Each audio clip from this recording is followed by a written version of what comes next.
This is Live from the Gardens, episode 1, a spin-off, if you want to call it that, of Fanimorphs. A companion piece.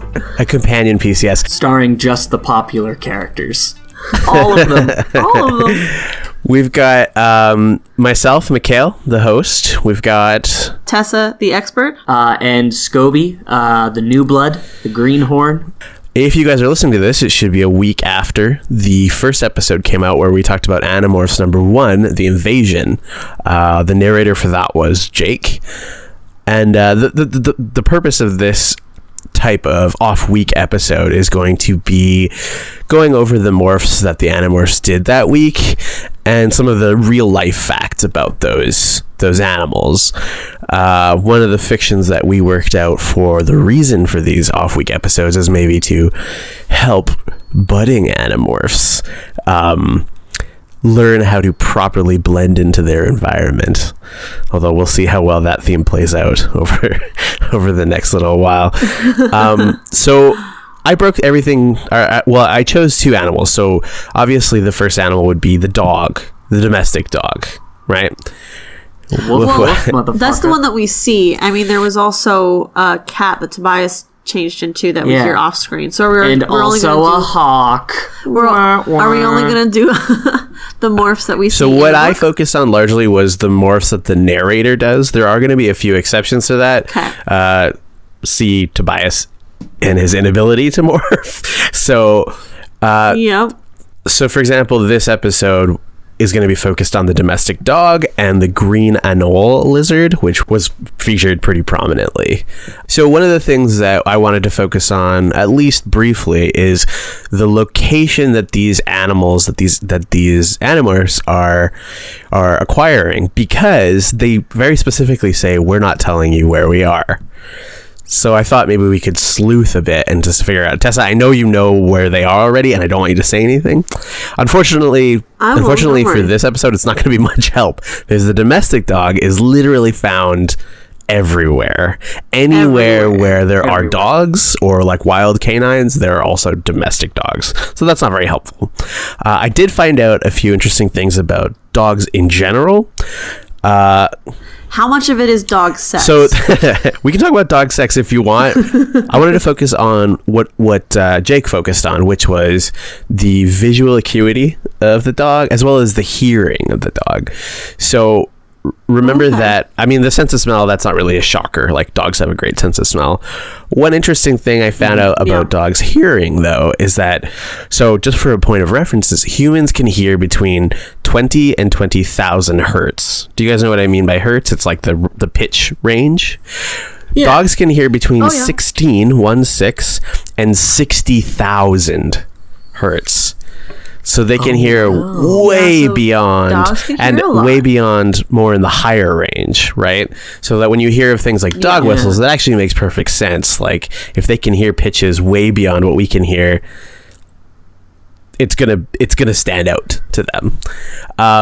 The other thing is, and this is something that I didn't know about until I looked it up, but like, everyone says like, oh, dogs have bad vision, but what exactly does that mean? So the information I found was that dogs can see brightness, but they can only distinguish differences in brightness at about half the accuracy that humans can, which is kind of a weird thing to talk about. But like, if they were testing a dog and they were showing them lights, they wouldn't be able to distinguish nearly as well which lights were brighter. And so therefore, same thing in the wild, they wouldn't be able to detect how well things reflect light. And they don't see colors very well either. I don't think it's black and white, but from what I remember, I think dogs have a hard time.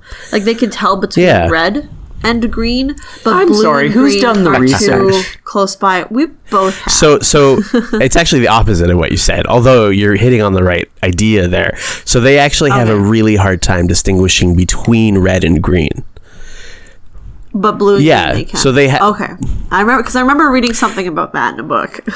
They're essentially Well, they have a very specific type of colorblind, which is very common in humans. It's called deuteranopia, or I might be pronouncing that deuteranopia, which is exactly that. Like, when you see red and green, it's harder to distinguish the two. But I found interesting, here's a quote here. So, when a human perceives an object as red, this object appears as yellow to the dog. And the human perception of green appears as white, or like a shade of gray to the dog. I see. How many shades of gray can they 49. distinguish? No, I'm just kidding.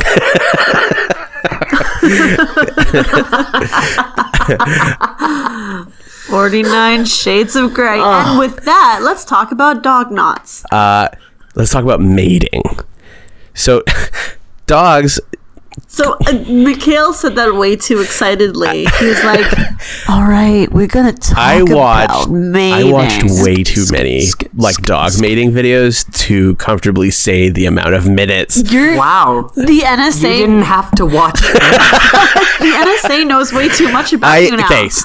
Like, the amount you had to watch was 0. No, you gotta watch. I mean, if you're gonna be a naturalist, You could have found some diagrams. Mikhail, these books are for 9 to 12 if you're year gonna olds. be a fucking Animorph, you need to watch dog fucking videos.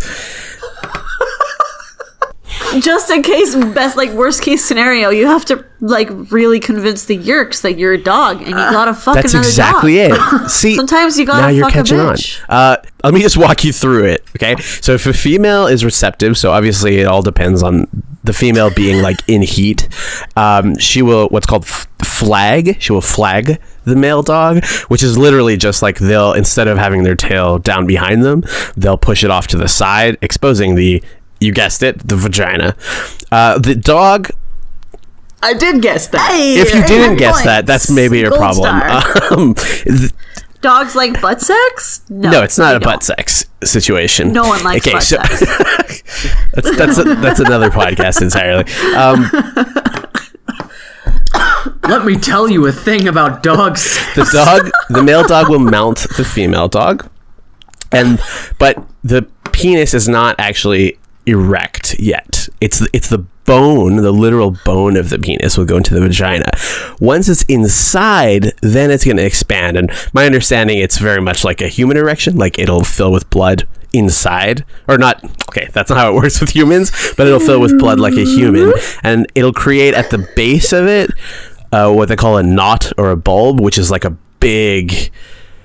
It's almost like a big, just for the record, Tessa, our expert, big, is like gripping our snowball microphone and just like playing with it in what I can only describe as a porno-like fashion. What is the use of this? Right, so the knot basically. Please, Mikhail, We're almost at the more. end. The knot basically locks the penis inside the vagina. So what happens afterwards, and this is the part that I really had no idea, was that the vagina contracts around it so that they can't separate. But instead of staying in that position where the male dog is mounted on the female, he'll dismount and his penis will turn 180 degrees and they'll be butt to butt, but his penis will still be inside the vagina. So they stand there for 5 to 20 minutes. And he ejaculates several times, right? Like that's. I don't know. That was kind of when I checked out. Actually, God, you guys already know so much. Like Tessa, you already know that Mikhail's like coming from this. Like, hey, I just looked it up so we can tell weird, gross stuff about dog sex to our guys. You have that moment in funny. college where you just look up way too many animal sex videos. It was snuff films for me. No, animal sex. I don't relate to that statement at all. But anyways, that is the climax of the dog conversation, and we're going to move on to the Green Anole Lizard. Green Anole Lizard. Cool. Let's start with the good part. So their dick's not. How big are their dicks? Unfortunately, the mating for the Green Anole Lizard, which incidentally is actually also called the Carolina Lizard, which I thought was very telling. It's well, that just makes it easy. The mating is pretty uninteresting. It's just like one and done. Like it almost looks like they're standing still and then they just move on. But it is still like the dog. Like the male comes from the back and so on. There's no locking or anything, but. I feel like that's going to be pretty regular. It's like, all right, the male animal just mounts the female from behind and ejaculates. Sounds like my sex life. That's what's up. That's what's up. I did find out a few other interesting things, though, and this was in pretty stark contrast to what we see in the book. So, well, maybe not, we'll see. But males, I found out, are extremely territorial, and they'll fight other lizards in a heartbeat if they think that they're being challenged. But in the book, Jake is extremely nervous about everything. You know what I mean? Mm-hmm. But he also doesn't encounter any other lizards. It's true, but it's just weird that there was so much about like territory, and yet Jake never felt the need to mark a territory of any kind. I did also find out that they can actually change color, which I didn't know. They're some people mislabel them as a type of chameleon, which they aren't, just due to their taxonomy, but they have the ability to change just like chameleons, although not as extreme, like from like brownish hues to bright green, anywhere in between there. Camouflage, basically. Is it camouflage? Because for chameleons, it's for emotions. It's for both. And what heat they are. So I was wondering if it's like when they're in the sun, they're lighter colored, and when they're in the shade. I'm fairly certain that for chameleons, it's both, though, isn't it? It's both camouflage and that like mating and stuff. I mean, like, I think it's like a chameleon has no way. Any lizard really has no way of informing their body what color they're going to become through their vision. Like you said, like did you look into the Green Anole's eyes? Do they even have any way of differentiating color? I can't think of any. Yeah. I can't think of. They would have to have an incredibly sophisticated body system that I have never heard of, to be able to, like, in quotation marks, sense a color with their skin. Like, maybe camouflage in the very basic sense of darker in the shadows, lighter in the sun, but I don't think not like an octopus or a cephalopod, not any kind of real like if they're warmer, they realize I'm in the sun. I need a brighter cut. They don't realize that's just not what in finger quotes again. It's just sort of their body has been informed by evolution that this is something evolution or God.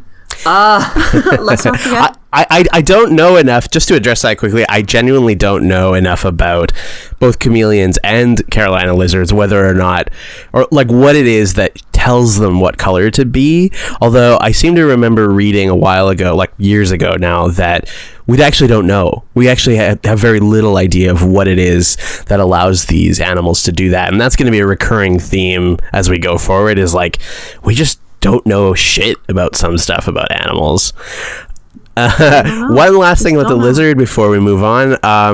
They did a bunch of tests on Carolina lizards to see how smart they were. You guys have probably seen those YouTube videos of like birds trying to get food out in like a 3-stage problem solving thing. It's kind of like that. They were trying to get food out from the bottom of like a plastic lid, and overall the Carolina lizards took 3 less attempts than the birds that they tested did. And on top of that, the Carolina lizards were tested less often than the birds, so they got it faster with less tries and less exposure to the problem. But they don't have pleasurable sex. And so what's the point of being a Carolina lizard? Real winner? Who's the real problem? I think. Oh, guys. So between the dog. So how about? Sorry. Is that going to be what this is? This is. Are we going to be pretending this is like, oh yeah, we got to learn about these animals. This is an educational show. But really, we're just framing it as like, what's the best animal to fuck as? Or like, okay, between a dog and a green anole lizard, which one would you rather be trapped as if you had to end up as when you watch a dog sex video and like watch their faces after they get tied together and they're like butt to butt, they look so uncomfortable. They look like, when is this going to be over? I'd rather watch Bud Dwyer kill himself over and over. I'd watch that too. But anyway, dog versus lizard. If you were trapped, who would you be? Dog. Are you kidding? Obviously. I would definitely be a dog. Absolutely. Humans love dogs. Would you be a dog? I mean, like, the sex is obviously a big negative, but there's just be like a fixed dog, or just lick yourself. I would never. No, you're flexible enough to no. ejaculate in your own mouth as a dog. Oh, I mean, that's not. So, on that thought, so I would just like to. We'll end this episode. I would like to put a call out for anyone who knows anything about this, who's listening. I would love it if you could correct us or provide some more information. Next week we'll be doing what is the name of the next? Number 2 is Book 2, The Visitor. We'll be doing The Visitor and Rachel is the narrator, and then the following week we'll go over her morphs. Until then, I have been Mikhail. I have been Tessa. And I was once upon a time Braden. But no Until more. Next week, this has been Live from the Gardens, a Fanimorphs podcast.